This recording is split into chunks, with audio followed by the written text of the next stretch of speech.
berjudul singkat sebuah cerita rakyat yang menceritakan tentang seorang anak hebat yang berjudul Batu Ganteng. Kejam, cemburuan, dan ganas ialah adukan Sri Maharaja yang telah memerintah negeri Singapura selama berabad-abad. Pada suatu hari, saat matahari sedang menyala dengan teriknya di tepian pantai, sang raja sedang menunggangi seekor gajah untuk melihat-lihat pemandangan yang sengaja menyayat hati. Tolong saya! Paru ikan ini sudah menancap pada mati saya! Apa yang terjadi? Banyak raja menjelang siang dan malam. Bahkan tidak sedikit yang meninggal dunia karena menuruti titah raja untuk menjadi pagar betis untuk menahan serangan ikan kodam.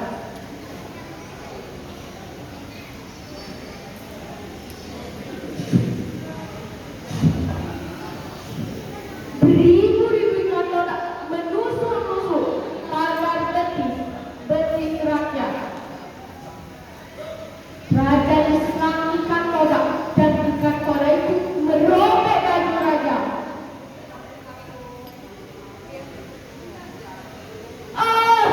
Tolong betul!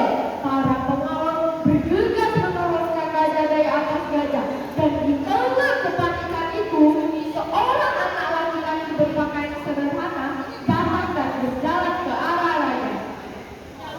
Ampun raja, hamba tabir, hamba datang dari hulu bintang pengawan, hamba datang untuk memberikan salam mengatasi serangan ikan kodam ini, tuan. Hei budak, pandai sekali kau bertangkap. Jangan permainkan kami orang dewasa. Ampun raja, cara untuk mengatasi serangan ikan kodam ini hanya dengan batang pokok pisang raja. Raja terdiam dan berpikir sejenak.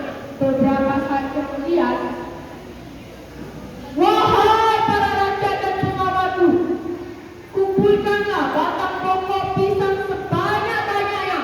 Kita akan memagari negeri ini dengan batang pokok pisang itu.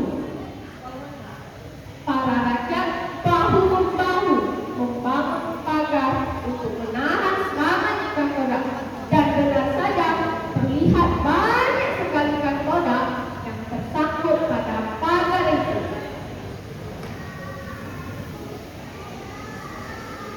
Terima kasih ya Tuhan, syukurlah Tuhan. Terima kasih sudah mengirimkan si kabil anak cerdik itu. Benar pandai anak itu. Bahkan kita orang dewasa tidak berpikir seperti itu. Bahkan pembesar istana dan raja tidak mempunyai solusi. Mendengar pujian rakyat terhadap kabil, pembesar